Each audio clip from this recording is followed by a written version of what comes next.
کیا آپ نے کبھی سوچا ہے جب ایک دریا اچانک اپنا راستہ بدل دے اور پورا گاؤں پانی میں ڈوب جائے؟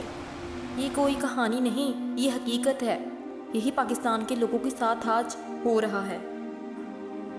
دریائے راوی کی لہریں اتنی بلند ہوئیں کہ کھیت، گھر اور سڑکیں سب کچھ بہا لے گئیں۔ لوگ چھتوں پر پناہ لینے پر مجبور ہیں، بچے بلک رہے ہیں اور بزرگ صرف اللہ سے دعا مانگ رہے ہیں۔ یہ صرف تباہی نہیں، یہ انسانیت کی سب سے بڑی آزمائش ہے۔ یہ کہانی ہے دریائے راوی کے کنارے بسنے والے گاؤں کی۔ لوگوں کی زندگی سکون سے گزر رہی تھی، بچے کھیتوں میں کھیل رہے تھے، کسان اپنی فصلوں کی دیکھ بھال کر رہے تھے اور عورتیں گھروں میں محنت کر رہی تھیں۔ پھر اچانک ایک دن خبر آئی، راوی کا پانی خطرناک حد تک بلند ہو گیا ہے۔ پہلے لوگوں نے یہ سنا تو معمولی سی بات سمجھی، مگر اگلے ہی دن دریا کا شور بڑھ گیا۔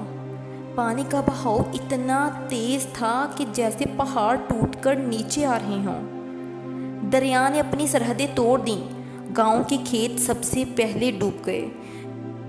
پھر پانی گھروں میں داخل ہوا، لوگ اپنے بچوں اور سامان کو بچانے کے لیے چھتوں پر چڑھ گئے۔ وہ گاؤں جو کل تک ہنسی اور خوشی سے بھرا ہوا تھا، آج چیخوں پکار سے گونج رہا تھا۔ کھیت برباد ہو گئے، ہزاروں مویشی بہہ گئے اور درجنوں افراد اپنی جان سے ہاتھ دھو بیٹھے۔ یہ صرف ایک گاؤں کی کہانی نہیں۔ اگست 2025 میں پاکستان میں دریائے راوی اور دوسرے دریاؤں میں پانی کی سطح بلند ہونے سے پنجاب اور خیبر پختونخوا میں بڑے پیمانے پر سیلاب آیا۔ صرف پنجاب میں 1.2 ملین افراد متاثر ہوئے، 2 لاکھ سے زائد لوگ محفوظ مقامات پر منتقل کیے گئے، 3 لاکھ ایکڑ فصلیں تباہ ہو گئیں اور پورے ملک میں تقریباً 800 لوگ جان سے گئے۔ لیکن ان اندھیروں میں بھی امید کی کرن موجود رہی۔ فوج، ریسکیو ٹیمیں اور مقامی لوگ سب نے مل کر ایک دوسرے کی جانیں بچائیں۔ یہ واقعہ ہمیں یہ سکھاتا ہے کہ قدرت کے ساتھ کھیلنے کے بجائے ہمیں ماحول کی حفاظت کرنی چاہیے، بارشوں اور دریاؤں کی سطح پر نظر رکھنی چاہیے اور سب سے بڑھ کر مشکل وقت میں ایک دوسرے کے ساتھ کھڑا ہونا چاہیے۔ دریائے راوی کا پانی گاؤں کو تو بہا لے گیا، مگر لوگوں کے حوصلے اور امید کو بہا نہیں سکا، اور یہی سب سے بڑا سبق ہے۔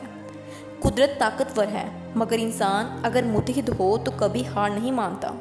تو دوستو، اس کہانی سے ہمیں یہ سبق ملتا ہے، یہ سیلاب ہمیں یہ یاد دلاتا ہے کہ انسان چاہے کتنا ہی طاقتور کیوں نہ ہو، قدرت کے سامنے بے بس ہے۔ لیکن اگر ہم ایک دوسرے کا سہارا بنیں تو ہر مصیبت کا مقابلہ کر سکتے ہیں۔ راوی کا پانی گھروں کو بہا لے گیا، مگر امید اور حوصلہ اب بھی زندہ ہے۔